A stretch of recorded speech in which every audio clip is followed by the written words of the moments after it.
चलिए, अभी हम पढ़ेंगे ब्लैक बुक इडियम्स हम पढ़ रहे थे और पी तक मेरा ख़त्म हो चुका है।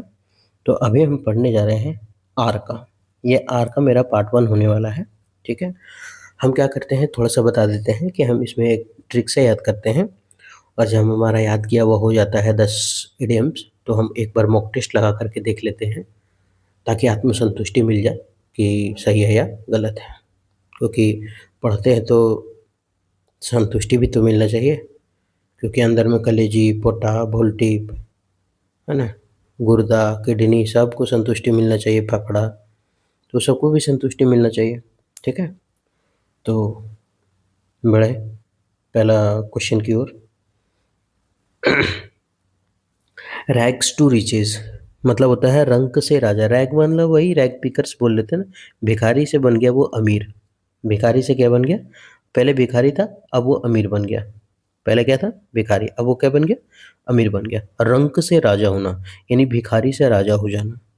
इसका मतलब used to describe a person's rise from a state to extreme poverty to one great wealth. मतलब इतना कहने का मतलब इतना जो लंबा है उससे कोई मतलब नहीं रखते। बस इतना एक गरीबी से उठ करके जो अमीरी की ओर गया ना, उसको बोलते हैं रैग टू रिचेज़। रैग टू रिचेज़ मतलब रंक से राजा ने भिखारी से अमीर बन गया है। ये भीख माँग रहा था, धीरे-धीरे अपना मेहनत जारी रखा, कोई काम करता रहा और वो क्या हुआ? एक दिन अमीर आदमी बन गया। तो इसको बोलते हैं रैग्स टू रिचेज़। नहीं याद होता है तो ऐसे एक होता है स्पेलिंग रैग पिकर्स, ठीक है? और वो रैग पिकर्स का मतलब क्या होता है? कूड़ा उठाने वाला, है ना? रैग पिकर्स का मतलब होता है कूड़ा उठाने वाला। तो उस कूड़े उठाने वाले से याद रख सकते हैं हम, ठीक है? कि जो कूड़ा उठाता है वो क्या रहता है? भिखारी ही तो रहता है, बाद में वो अमीर बन जाता है ना। रैग पिकर्स एक चैप्टर था 12th में। आगे बढ़े, पहला क्वेश्चन। दूसरा, रेनिंग कैट्स एंड डॉग्स ये दोबारा आ चुका है, पहले भी आया था, है ना? ये दोबारा है। कैट्स एंड डॉग्स का मतलब क्या होता है? कुकुर बिल्ला का बारिश नहीं हो रहा है, बल्कि मूसलाधार बारिश हो रहा है ना? रेनिंग कैट्स एंड डॉग्स मतलब रेनिंग एक्सट्रीमली हेविली, बहुत ज़्यादा बारिश हो जाना उसको बोलते हैं मूसलाधार बारिश होना। Raining cats and dogs. आगे बढ़े। Rain in the same group अच्छी सामंजस्यता मतलब बोल रहे हैं अच्छा तालमेल होना। सामंजस्यता अगर नहीं समझ में आए तो लिख लेते हैं अच्छा तालमेल। अच्छा तालमेल, ठीक है? याद कैसे रखेंगे अच्छा तालमेल? अब ये लिखा हुआ है rain in the same group. Rain in the same group, ये ग्रुप का मतलब होता क्या? Rain in the same group. अभी याद कैसे रखेंगे इसको? तो याद रखने का सबसे अच्छा तरीका है rain in the same group का, कि ये ग्रुप जो है वो इसका मतलब होता है नाली। ग्रुप का मतलब क्या होता है? नाली, है ना? और यहाँ लिखा है रैन इन द सेम ग्रुप मतलब बोल रहा है कि रैन इन द सेम ग्रुप एक ही नाली में। रन मतलब क्या होता है? दौड़ना। रैन मतलब भागा। अब एक ही नाली में सब भाग रहा है। सेम ग्रुव यानी कि मतलब एक ही नाली में सब कोई भाग रहा है। इसका मतलब दोनों में तालमेल अच्छा है, तब तो बोल रहा है कि नहीं तुम जो नालियों में कूदेगा ना हम भी वही नाली में कूदेंगे। हम केवल ट्रिक बता रहे हैं, इसका मीनिंग नहीं बता रहे, ठीक है?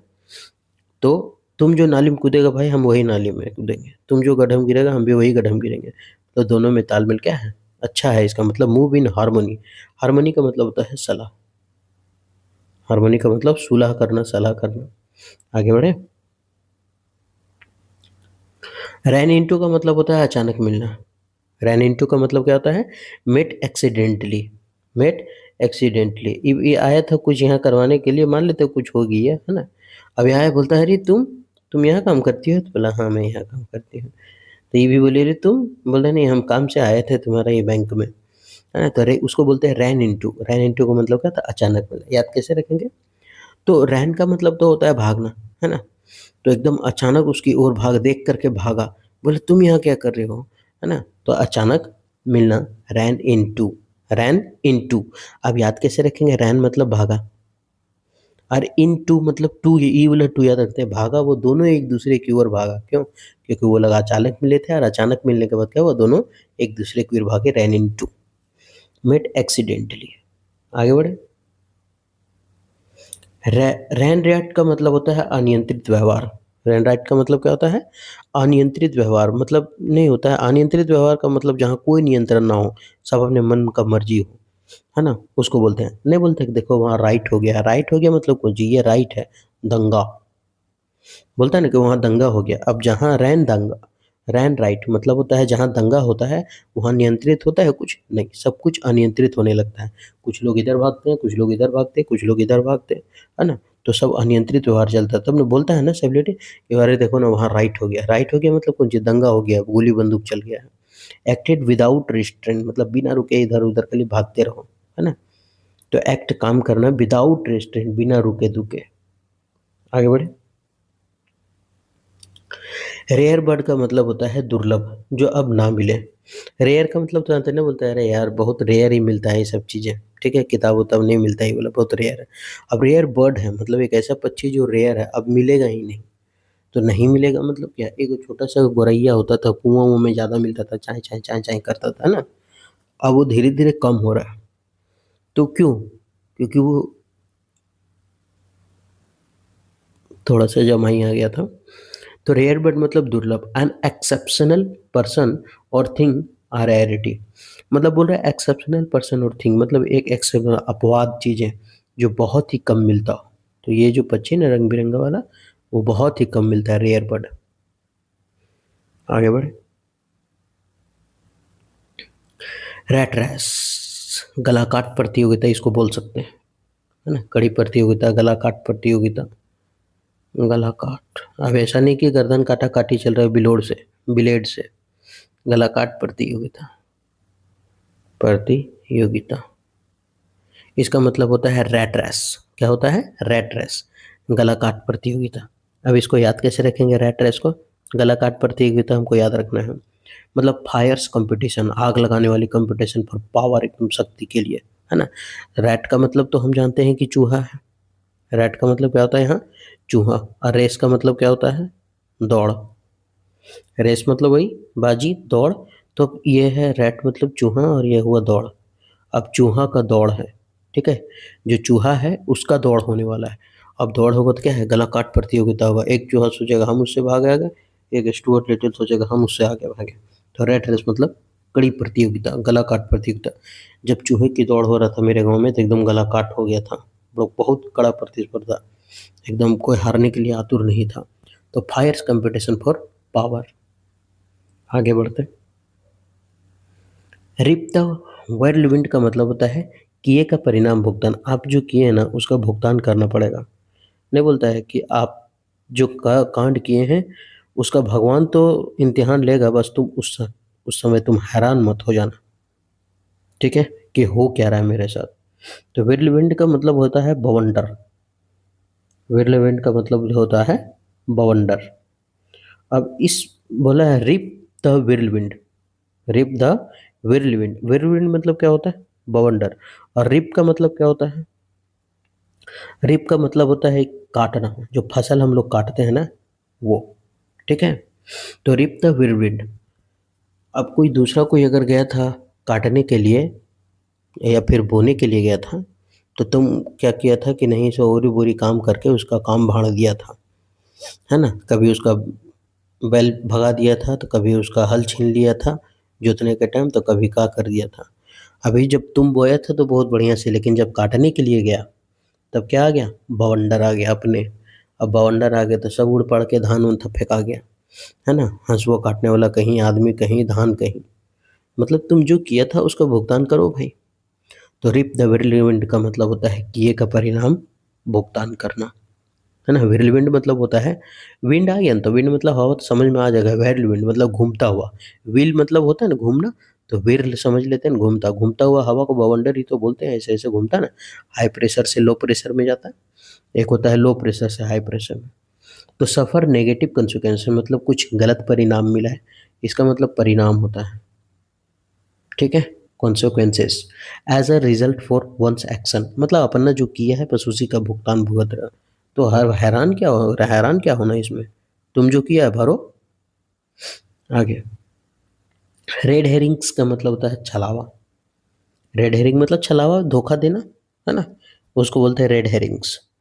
अच्छा, एक हम जब पढ़ाते होंगे ना पहले, डिजिटल बोर्ड में पढ़ा रहे थे, तो उसमें बोलते थे कि ये जो है ना वो रेड हेरिंग चीज़ है। रेड हेरिंग का मतलब होता है मुख्य मुद्दे से भटकाने वाला मुद्दा। मुख्य मुद्दे से भटकाने वाला को बोलते हैं रेड हेरिंग्स, ठीक है? तो वो होता है रेड हेरिंग, है ना? तो रेड हेरिंग्स मतलब होता है छलावा, मुख्य मुद्दे से भटकाने वाला मुद्दा। अब इसको याद कैसे रखेंगे? तो कभी-कभी क्या होता है ना कि ऑप्शन जो होता है वो ऐसा होता है कि हम उसको पकड़ नहीं पाते हैं एग्ज़ाम में कि होने वाला क्या है, ठीक है? अभी ऐसे याद रखते हैं इसको कि मान लेते हैं एक वर्ड दे दिया है कि भाई तुम्हारे पास गुड है और गुड का तुमको सिनोनिम चाहिए, ठीक? तो ठीक है, सिनो अगर चाहिए तो एगो दे दिया गुड का बेटर, कुछ भी दे सकता है ना, सॉरी, वेल, ठीक है? अब तीसरा मीनिंग दे दिया पेन। तो ये गुड तो अच्छा होता है, लेकिन क्या पेन इसमें से कोई है? मतलब ये रेड हेरिंग है। रेड हेरिंग मतलब ये मुद्दा से हमको भटका रहा है, ये धोखा दे रहा है, मतलब इसका कोई काम ही नहीं है, मुख्य मुद्दे से भटकाने वाला मुद्दा का काम कर रहा है ना? तो उसको बोलते हैं रेड हेरिंग, ठीक है? मनीषा बंसल मैम का जो एक बुक आता है ना, बुक नहीं आता, मतलब जब मैम पढ़ा रहे थे, हम उस टाइम सीखे थे रेड हेरिंग मतलब क्या होता है। 4 ऑप्शन दी थी और बोली थी देखिए इसका आंसर या तो इन हो सकता है या तो इंटू, ऐसे ही कुछ करके बोली थी और बोली थी ये तो रेड हेरिंग है। तब हमको समझ में नहीं आया था कि ये रेड हेरिंग होता क्या है? फिर बाद में हम जाकर के देखे तो बोला अच्छा, एक ऐसा वर्ड जो तुमको उस मुद्दा में होगा ही नहीं लेकिन तुमको भटका देगा। मतलब मुख्य मुद्दे से भटकाने वाला मुद्दा, उसको बोलते हैं रेड हेरिंग। कहाँ चली जाती हो? आओ इधर। हुँ, ठीक है? आगे बढ़ते हैं। रेड हेरिंग हो गया छलावा। यहाँ लिखा हुआ है ना, क्लूज़ इंटेंडेड टू डिस्ट्रैक्ट और मिसलीड, मतलब एक ऐसा क्लू तुमको मिला जो केवल दूसरों को बाधा पहुँचा सकते हैं और धोखा दे सकते हैं। रेड टेप अनावश्यक रूप से समय लेने वाली प्रक्रिया। अनावश्यक रूप से समय नहीं हुई, मतलब इसको अगर शॉर्टकट में बोलें तो एक ऐसा कानून जो कोई भी काम करने में बहुत बाधा डालता है, उसको बोलते हैं रेड टेप, है ना? आप चाहें तो इसको लिख लें कि ऐसा कानून जो कोई भी काम में बहुत बाधा डालता हो, उसको बोलते हैं रेड टेप, ठीक है? अनावश्यक रूप से समय लेने वाली प्रक्रिया। अब मान लेते हैं कि ऐसे करते हैं, जैसे अभी होता है कि ज़मीन का खरीद हो रहा है, ज़मीन की खरीद बिक्री होना, मोबाइल खरीदना। अभी मान लेते हैं कि बोल दिया कि मोबाइल आसानी से ले आओ, अब हमको क्या करना है, ईएमआई पर लेना है, तो उसमें 50 तरह का डॉक्यूमेंट दो, आधार दो, हालाँकि आसान है लेना, लेकिन हम एक एग्ज़ाम्पल के तौर पर ले रहे हैं कि आधार होगा, बोलेगा पैन कार्ड दो, बैंक का पासबुक दो, फ़ोटो दो, उसके बाद बोलेगा ज़मीन का रसीद दो, जो कि ज़रूरत नहीं है। तो ये रेड टेप है ना? बस केवल बाधा पहुँचा रहा है और कोई काम नहीं है। तो रेड टेप का मतलब था ज़रूरत से ज़्यादा कानून जो केवल बाधा पहुँचाता काम में और कुछ नहीं करता। ऑफ़िशियल प्रोसीजर कॉज़िंग डिले, मतलब एक ऐसा ऑफ़िशियल प्रोसीजर जो कारण केवल लेट होने का होता है बस, और कोई कारण नहीं है उसका, है ना? तो सर साहब से मिलना था 2 मिनट के लिए, साहब सो रहे हैं। सर हो गया देखिए ना 1 घंटा उठे, उठ गए हैं, साहब थोड़ा-सा आराम कर रहे हैं, है ना? वो साहब है तो क्या शकरकंद है? अबे मिलाओ हमको, रेड टेप में नहीं होता है। तो ऑफ़िशियल प्रोसीजर है कि नहीं, मिलने के लिए 1 घंटा वेट करना ही पड़ेगा, 2 घंटा। चाहे साहब फ्री रहें, चाहे काम पे रहे, 2 घंटा बैठना पड़ेगा। ये तो कोई नियम नहीं। ऐसा प्रोसीजर जो केवल लेट होने का कारण है, उसको बोलते हैं रेड टेप। लाल फीताशाही जिसको बोलते हैं ना, खाली लाल फीता चारों तरफ, एक हियाँ लाल, एक हियाँ लाल, एक हियाँ लाल, लाल कलर का दे देते हैं। हियाँ लाल, यहाँ लाल, यहाँ लाल, यहाँ लाल, सब दे दिया। यहाँ फीता काटो, यहाँ फीता काटो, यहाँ फीता काटो, यहाँ फीता काटो, तब एगो गेट मिलेगा उद्घाटन करने का। अबे खाली एगो से तो हो जाता। तो ये क्या है? ऑफ़िशियल कानून है जो खाली फालतू काम पहुँचा रहा है लेट कराने का। अब 10 पढ़ लिया, अब इसका मॉक टेस्ट लगा करके देख लेते हैं। रैग टू रिचेज़, रैग मतलब क्या था? भिखमंगा यानी कि गरीब, और रिचेज़ मतलब क्या था? अमीर। मतलब वो गरीब से अमीर बन गया। रंक से क्या हो गया? राजा का रंग नहीं होगा, रंक होगा, रंक। फर्स्ट नंबर, हमको लगता है पेन का कलर बदल लेना चाहिए। First. Raining cats and dog, cats हैं, कुकुर बिल्ला बरस रहा है भाई, मतलब मूसलाधार बारिश हो रहा है इसका मतलब। Next, rain the same groove, groove मतलब हम क्या बनाए थे? नाली। रैन मतलब क्या बोले थे? भागा। एक ही नाली में सब भागा, इसका मतलब दोनों में तालमेल अच्छा है, तभी बोला कि चलो हम जो नाली में जाएंगे वही नाली में तुम चलो। बोला हाँ, हम कोई दिक्कत नहीं है, जाएंगे। तो दोनों में अच्छे सामंजस्यता है इसका मतलब। रैन इनटू नहीं बोले थे, रैन भागा, इनटू दो लोग एक दूसरे के बीच भागा, क्यों? क्योंकि वो दोनों अचानक मिले थे, अचानक मिलना। नेक्स्ट, रैन राइट, राइट मतलब नहीं बोलते रे साला वहाँ राइट हो गया, मतलब गोली बारूद चला। अब दंगा हो गया, अब जब दंगा हो गया तो रैन होगा मतलब सब भागेगा इधर उधर, और जब भागेगा तो अनियंत्रित हो जाएगा। आगे बढ़ते हैं। रेयर बर्ड का मतलब होता है, अब ऐसा बर्ड जो रेयर हो गया, कभी मिलेगा ही नहीं, है ना, मतलब दुर्लभ, जो अब नहीं मिलता हो। नेक्स्ट आगे, रैट रेस, चूहा का रेस था, मतलब क्या हो गया था, एकदम कड़ी प्रतिस्पर्धा हो रहा था ना, गला काट प्रतियोगिता हुआ, उसको बोलते हैं रैट रेस। कहाँ गया, कड़ी प्रतिस्पर्धा।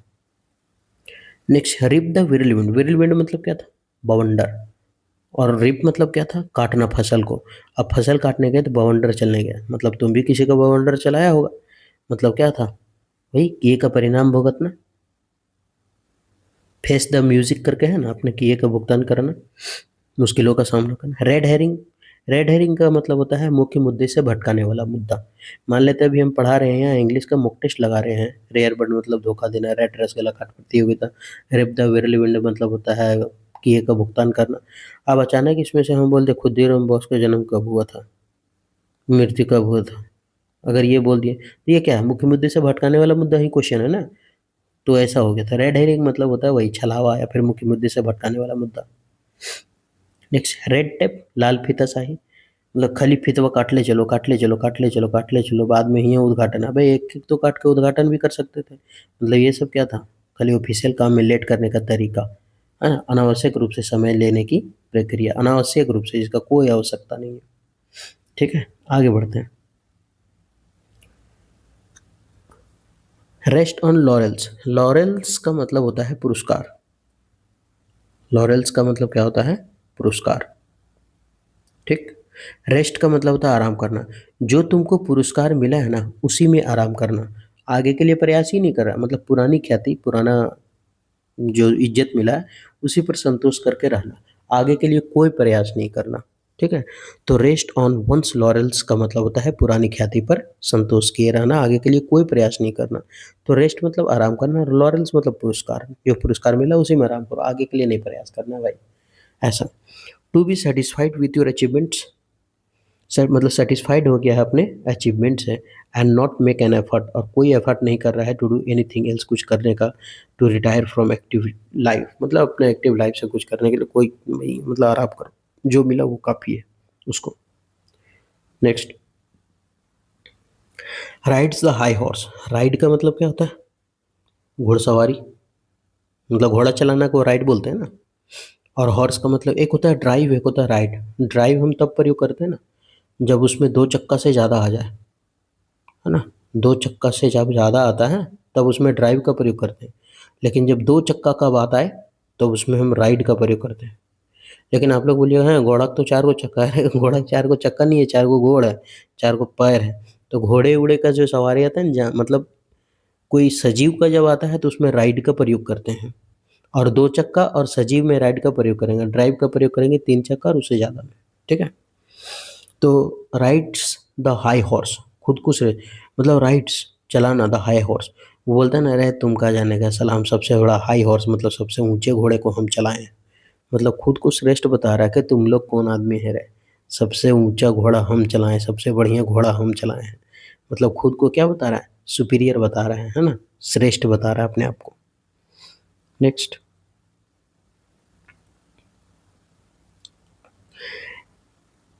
क्या है ये, रिंग फेंसिंग का मतलब होता है घेराबंदी। फेंसिंग मतलब नहीं होता है, जैसे ये एक होता है खेत है, ठीक है, या फिर जो भी है खेत है। अब इसमें रिंग फेंसिंग का मतलब तार वाला जो चारों तरफ से नहीं दिया रहता है रडवा में, है ना, चारों तरफ से नहीं दिया रहता है, ऐसे ऐसे घेरल रहता है, ये घेर दिया जाता है ना तार से, तो इसको बोलते हैं रिंग फेंसिंग, है ना। फेंसिंग मतलब घेरना होता है। तो guarantee that funds allocated for a particular purpose will not be spent on anything else, मतलब जो कुछ खास लोगों के लिए जो रखा गया है, गारंटी मतलब guarantee that funds allocated for a particular person, कि जो फंड हमको दिया गया है वो मात्र एक कोई खास व्यक्ति के लिए, पर्पस के लिए है, खास पर्पस के लिए है, will not be spent on anything else, ये दूसरा चीज़ों में खर्च नहीं होगा। मतलब उसको क्या किया, पाबंदी लगा दी कि देखो भाई हम जो तुमको 100 रुपये दिए ना, उससे मात्र और मात्र चावल ही आएगा। अब ये मत समझना कि उससे बचा करके हम अंडा भी ले आए और उससे बचा करके हम चिकन भी ले आए। 100 का जितना चावल होगा चावल ही आएगा। मतलब पाबंदी लगा दी है, रिंग फेंसिंग जिसको बोलते हैं ना, घेराबंदी। आगे बढ़े। Rip up old source, rip up old source, पुराने घाव को कुरेदना, पुराने घाव को कुरेदना जिसको बोलते हैं। कुरेदना वही खोखर देना है ना, पुराना नहीं बोलते, देखो पुराना घाव पर मतलब मिट्टी डालो, ऐसे। वो सोर्स का मतलब आप जानते हैं ना, घाव। सोर्स मतलब होता है घाव, है ना। रिप का मतलब तो आप लोग को जानते होंगे, रिप अप। रिप मतलब तो ऐसे पकना होता है, आम उम जो पक जाता है ना, उसको बोलते हैं, ठीक है। लेकिन यहाँ रिप अप मतलब होता है, ये क्या बोलते हैं उसको, आम पक जाता तो फटे, मतलब दबाने पे फटता ना, फटना फटना फटना, Patna, I am going to Patna, rip up मतलब फटना। रिप अप का मतलब था फटना। तो घाव को फाड़ दिया, मतलब पुराने घाव को कुरेद रहा है ना, मतलब पुरानी बातें जो भूल गए हम उसको याद दिला रहा है। तो रिवाइव फॉरगॉटन क्वारल, पुरानी झगड़े को याद दिलाना। Next, rise like a phoenix, मतलब फिर से सफल होना। राइज मतलब क्या था, उठना। कैसा उठना, फोनिक्स के जैसा। कैसा उठना, फोनिक्स के जैसा उठना। अब फोनिक्स के जैसा उठ रहा है भाई, है ना, राइज लाइक अ फोनिक्स। ऐसे फोनिक्स का मतलब होता है नहीं, मतलब उसको अचंभित कर देना, आश्चर्यचकित कर देना, अचंभा में डाल देना, है ना। अचंभित या अचंबत, अचंभित, साला अचंभित, है ना, ये होता है। तो राइज लाइक अ फोनिक्स, एकदम अचंभित होकर के उठ जाना। जिससे नहीं होता है, 2-3 फैट अंडरटेकर वाला देखते होंगे लड़ाई, मारा तो एकदम गिर गया, है ना, अब अचानक उठा टन, तो क्या है, फिर से सफल होने के लिए उठा। तो राइज लाइक अ फोनिक्स, फिर से सफल होना, फिर से सफल होना, to become successful again, rise like a phoenix. Rises with the lark, बहुत जल्दी उठना। राइजेस विद द लार्क का मतलब क्या होता है, बहुत जल्दी उठना, एकदम सुबह सुबह उठना, उसको बोलते हैं लार्क, ठीक है। क्या बोलते हैं उसको, लार्क। तो बहुत जल्दी उठना, लार्क जिसको बोलते हैं, ठीक है। राइजेस विद द लार्क, बहुत जल्दी उठना, राइजेस विद द लार्क, मतलब किसके साथ, राइजेस उठना, विथ द लार्क, लार्क के साथ उठना, लार्क के साथ उठना, ठीक है। लार्क के साथ उठना। ऐसे हम, इसका ट्रिक होता है याद करने का, सबसे मस्त। समझ लीजिए यार, लार्क एक पक्षी का नाम है, ठीक है, और ये पक्षी का ही नाम है लार्क, है ना। तो लार्क एक पक्षी का नाम है और वो सुबह सुबह उड़ जाती है। तो हम बोलते हैं, नहीं बोलते कुत्ते के जैसा सोया करो, मतलब नींद कम लो। तो राइजेस विद द लार्क मतलब होता है कि पक्षी के जैसा उड़ जाया करो जल्दी एकदम। वही कौन पक्षी जैसा, लार्क पक्षी जैसा। तो वही है, बहुत जल्दी उड़ जाना, वेरी ईयरली, वो बहुत जल्दी उड़ जाता है, जाती है। अब कैसे जाने, स्त्रीलिंग एक पुल्लिंग। रोल बैक का मतलब पीछे खदेड़ना, बैक मतलब पीछे, बैक मतलब क्या होता है, पीछे। रोल मतलब ऐसे घूरना, है ना, रोल बैक, पीछे आ रहा है घूम घूम के, तो पीछे खदेड़ना, पीछे खदेड़ना। टू रिड्यूस मतलब वही, रिड्यूस मतलब कम करना, पीछे खदेड़ना। लिमिट, लिमिट कर देना। देखिए कितना है इसका मीनिंग, हो सकता है आंसर। रोल बैक मतलब होता है पीछे खदेड़ना, लेकिन रिड्यूस कम करना भी हो सकता है। पीछे खदेड़ दिए मतलब उसको बोल रहे तुम लिमिट में रहो। डिक्रीज, घट करके रहो। डी वैल्यू, उसका वैल्यू कम कर दिए। और रीसेट समथिंग, किसी को पुरानी स्थिति में ले आए, मतलब पीछे खड़ा कर दिए धकेल के, टू प्रीवियस लेवल और स्टेटस। आगे बढ़े।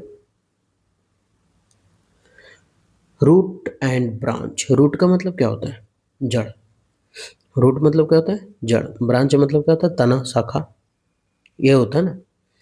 तो हमको जड़ भी खाना है, हमको उसका तना भी खाना है ना। मतलब कुल मिला के हमको पूरी तरह से अच्छे से खाना है, completely holy, completely holy. Root मतलब जड़ और ब्रांच मतलब शाखा या तना।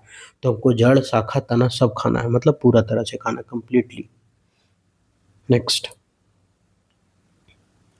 रब somebody is the wrong way, किसी को गलत, क्या गिर गया है, रब somebody is the wrong way, रब। रब मतलब क्या होता है? रब मतलब रगड़ना जिसको बोलते हैं ना, रब, उसको बोलते हैं रब समझदा रॉन्ग वे। रब मतलब होता है रगड़ना। ठीक, अब रगड़ दी, किसी को गलत जगह में रगड़ दी, मारे कन झपड़िए में घींच करके और 3-4 बार रगड़ दिए तो क्या होगा? गोसा जाएगा, मार बोल तोर मक्खी साकी नाकी, है ना? तो रगड़ना जिसको बोलते हैं, है ना? तो रब समबडी द रॉन्ग वे, गलत दिशा में उसको रगड़ दिए जा करके ना, पूरे धके पचरी उचरी देवाल ववाल में मुँहे काने नाके उनके रगड़ दिए तो छछरा गया। तो रब समबडी द रॉन्ग वे मतलब गुस्सा दिला दिए, है ना? इर्क्ड, इर्क्ड मतलब होता है गुस्सा दिलाना, गुस्सा। इर्क्ड मतलब क्या होता है? गुस्सा। और इरिटेटेड मतलब भी चिड़चिड़ा। Next, ruffle somebody's feather. Ruffle somebody's feather. Feather का मतलब क्या होता है? फेदर का मतलब वही पंख। हम लोग फेदर मतलब क्या जानते हैं? पंखी तो जानते हैं। ये हुआ पंख। अबे क्या हो जाता, अच्छा सॉरी, अबे मतलब ये पेन को बोल रहे हैं, है ना? अब पंख को हम क्या कर रहे हैं? रफल कर रहे हैं।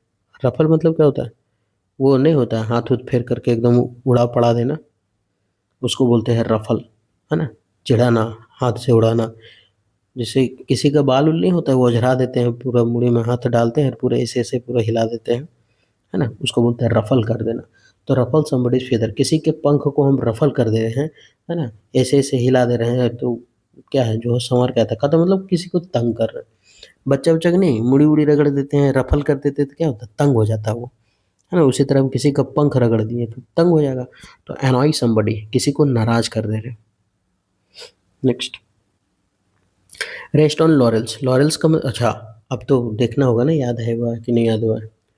Rest on one's laurels. Laurels मतलब क्या था? पुरस्कार। लॉरेल्स मतलब पुरस्कार। और रेस्ट ऑन वंस लॉरेल्स मतलब अब रेस्ट कर दिया, अपना पुरस्कार जो मिला ना उसी पे रेस्ट हो गया, आगे के लिए कोई प्रयास नहीं किया। पुरानी ख्याति पर संतोष करना, आगे के लिए कोई प्रयास न करना। राइड्स द हाई हॉर्स, बोल रहा है सबसे हाई हॉर्स, सबसे घमंडी वाला घोड़ा हम चलाएं, सबसे ऊंचा घोड़ा हम चलाएं। मतलब अपने आप को क्या बता रहा है? सिर्फ श्रेष्ठ बता रहा है, खुद को श्रेष्ठ समझना। Next, ring fencing. Ring fencing, fencing मतलब क्या होता है? वही चारों दीवार पे हम लगाते हैं ना, रिंग करते हैं, ये तार उर से बांध देते हैं, मतलब घेराबंदी करना, लिमिट करना किसी को नहीं। आगे, rip up old score. Old सोर, सोर्स मतलब घाव, रिप अप मतलब फटना। अब घाव को फाड़ दिए, मतलब क्या किए? उसमें जा रहा, सूखल जा रहा था घाव, है ना, सूखा जा रहा था, वो फट गया। मतलब पुरानी यादें देखो, याद दिला देना, पुराने घाव को कुरेदना देना। मतलब नहीं होता जले पर कि क्या है तू मुर्दा, मतलब क्या बोलते हैं, गड़ा मुर्दा उखाड़ रहा। Next, rise like a phoenix मतलब फिर से उठ खड़ा होना, मतलब फिर से सफल बनना। राइज उठ गया, जैसे कि phoenix. Next, rises with the lark. Lark क्या है? पक्षी का नाम है। और ये जो पंछी है ये क्या करती है? एकदम सुबह सुबह उठती है, बस उसी के जैसा हम लोग को उठना है, तो मतलब ये बहुत जल्दी उठना है। Next, roll back. Roll back, roll back, roll back मतलब पीछे हटना, किसी को लिमिट करना, किसी को रिड्यूस कर देना, है ना? किसी को रिस्टोर कर देना, पुरानी स्थिति में ले आना। इसका मतलब है पीछे खदेड़ देना। 17, नेक्स्ट, हमको रूट भी खाना है, मतलब जड़ भी खाना है, हमको ब्रांच यानी कि तना भी खाना है, शाखा भी खाना है, जो भी है, तो मतलब पूरी तरह से हमको उसको खाना है ना? मूली का पत्ता भी खाना है, उसका जड़ भी खाना है, आलू का जड़ तना भी खाना है, सब कुछ खाना है। आलू का तना खाते हैं ना, वो जो आलू गोल गोल होता है, आलू जड़ नहीं होता, आलू तना होता है। 18 नंबर कहाँ गई? कहाँ गई तुम 18 नंबर डार्लिंग? पूरी तरह से। नेक्स्ट, रब, रगड़ दिए, समबडी इज रॉन्ग वे, गलत दिशा में उसको रगड़ दिए हैं, गलत दिशा में रगड़ दिए तो क्या चाहो, मतलब बहुत ज़्यादा गुस्सा हो जाना। Next, ruffle somebody is feather. Feather मतलब क्या था? पंख। रफल मतलब वो जिस तरह से हाथ बाल में रख के उजरा नहीं देते, उस तरह से पंख को हम रफल कर दिए, उजरा दिए। तो क्या कर रहे हैं? हम उसको तंग कर रहे हैं, और क्या करेंगे? उसको परेशान ही तो कर रहे हैं, है ना? मोट आदमी को परेशान करने में बड़ी मजा। गाल खींचो, केस उजरा दो, एकदम झोंटिया दो, नेक्स्ट। ये था आर, ठीक है।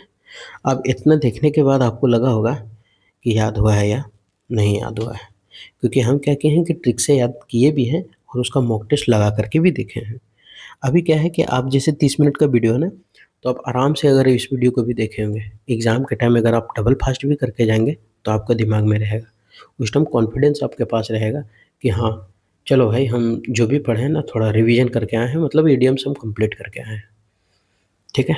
तो उम्मीद करते हैं कि ये जो सेशन है आपको ठीक लगा होगा। अगर ठीक लगा है, तो आप हमारे साथ कंटिन्यू बने रहें, ठीक है? हम गारंटी देते हैं कि 2025 का जो पेपर होने वाला है, एमटीएस हो, सीएचएसएल हो, सीजीएल हो, इंग्लिश की वजह से आपका सिलेक्शन नहीं रुकेगा, ठीक है? क्योंकि हम एक ऐसा इंसान हैं, जिसको अंग्रेजी में इतना डर था कि हम चोरी, मतलब चोरी नहीं, इधर-उधर देख-दाख करके हम 10वीं क्लास में मात्र 34 नंबर ला करके पास, 34 या 44 ऐसा ही कुछ करके हम पास किए हैं। अब सोच लीजिए कि हम धीरे-धीरे मेहनत करते-करते आज एक रेलवे का नौकरी है, जो उसको छोड़ दिए। उसके बाद एसएससी सीजीएल का नौकरी, उसके बाद ईपीएफओ का नौकरी, है ना? जिसको हम क्या कर दिए, अभी हम सीजीएल में काम कर रहे हैं, ये छोड़ चुके हैं और ये ईपीएफओ हम छोड़ चुके हैं, ठीक है?